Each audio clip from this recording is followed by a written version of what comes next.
Welcome back to Holiness to the Lord, and this time we'll be covering Exodus chapters 1 through 7.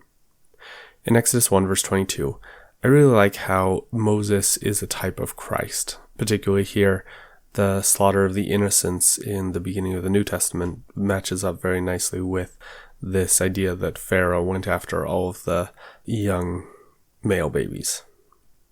In Exodus 2 verse 3, Moses was put in an ark with pitch. This harkens back to Noah. Moses is saved by the sealing and preparation power of his parents. And it just, In verse 10 of that same chapter, Moses, like Christ, grew up in the protection of Egypt. Christ had to flee out of Bethlehem and went to Egypt until Herod was no longer a problem. And in this case, Moses already was in Egypt, but literally grew up in the protection of Egypt in Pharaoh's house. In verses 23 and 24, I think this highlights that the children of Israel were in bondage and could not escape on their own. Redemption and deliverance happened because of the covenants and faithfulness of their fathers, and their continued faithfulness to those same covenants and ordinances. In chapter 3, verse 1, Jethro was a priest, he had the authority of God, and Horeb is Sinai and the mountain of God. And I just think that's cool that all connects together, that the authority of God was there, and also it was the place that Moses eventually went back to receive the Ten Commandments. In verses 4 through 6, Moses is called by name, much like Adam, and Moses responds, much like Adam. He stands on holy ground, much like the Garden of Eden, and God says, I am the God of your ancestors. We'll get into the I am in a couple verses. In verse 8, God tells Moses that he will deliver his people to a good land of milk and honey. He will feed them like one would feed children, going back to this theme of adoption.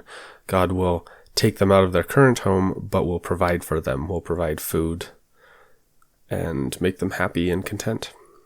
In verse 12, God gives Moses a token or sign that they will come serve God upon the mountain.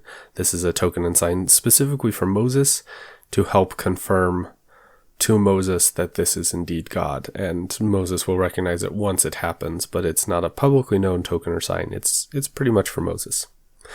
In verses 14 and 15, I am that I am. This is touched upon in different media, like the song Mary Did You Know for Christ. Talks about how Christ is the great I am being eternal, omnipotent. This is my name forever, as it says in the verse. And it just goes to the characterization of God. And it's also why, Christ almost gets stoned for referencing this, because this is God saying, hey, I am. That's my name. I'm God. So when Christ says it, the Pharisees are pretty mad at him. In verse 18, 3 days in the wilderness to sacrifice to the Lord. So I think this is interesting because in my mind, this is giving adequate space from Egypt, possibly signifying the need for pure worship and distinct and separate from the Egyptian ideology. 3 is perfection, and it's just giving that distinctness that we are no longer part of Egypt, we are different, this is different.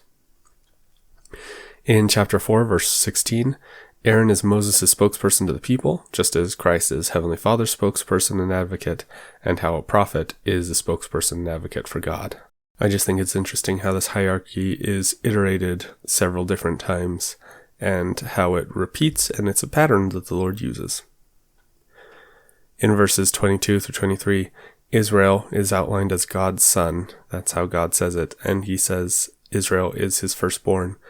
And he says, let my son go that he may serve me. Again, this is going back to the idea of adoption, that somebody else has God's son, but he is his firstborn, he has the birthright and the responsibilities, and God is taking his birthright son, his people, back to him.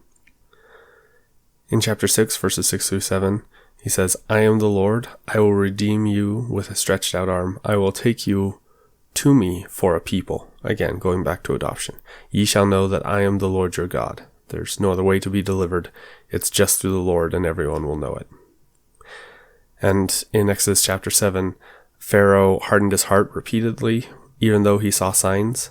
And I think this goes back to the idea in 1 Kings 19, 11 through 12, where it talks about how, the Lord passed by, there was a great and strong wind, and there was an earthquake, and there was a fire, but the Lord was not in any of those.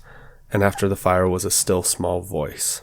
That the signs and wonders don't change people. What changes people is the Spirit of God, and that is what is needed in our lives. Thanks for joining me. I hope to see you next time.